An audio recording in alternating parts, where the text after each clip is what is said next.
port Thomas. Lancement de la deuxième phase des travaux d'extension.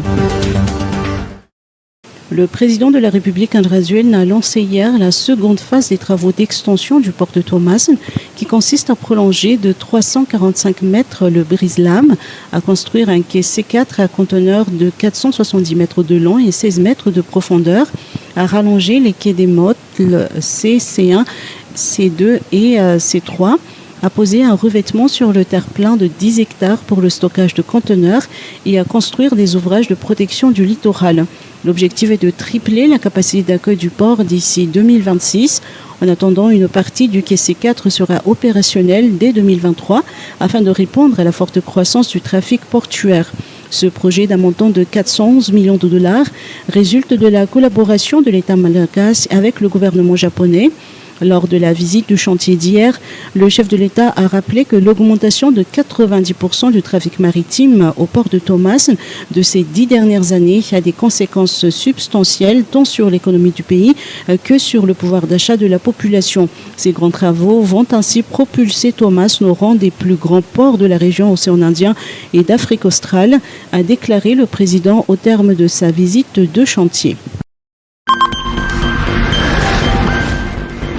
Cour des comptes, présentation d'un rapport d'activité.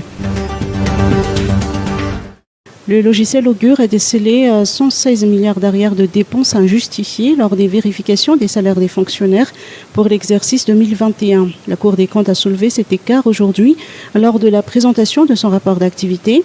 Pour ce qui concerne l'autorité de régulation des technologies de communication ou ARTEC, elle a enregistré une hausse de ses recettes passant de 25,81 milliards d'arrières en 2019 à 29,20 milliards d'arrières en 2020.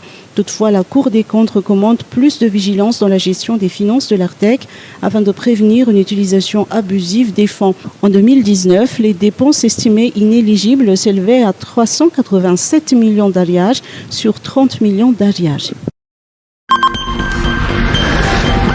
4 projets agricoles pour le Sud, 25 millions de dollars des États-Unis.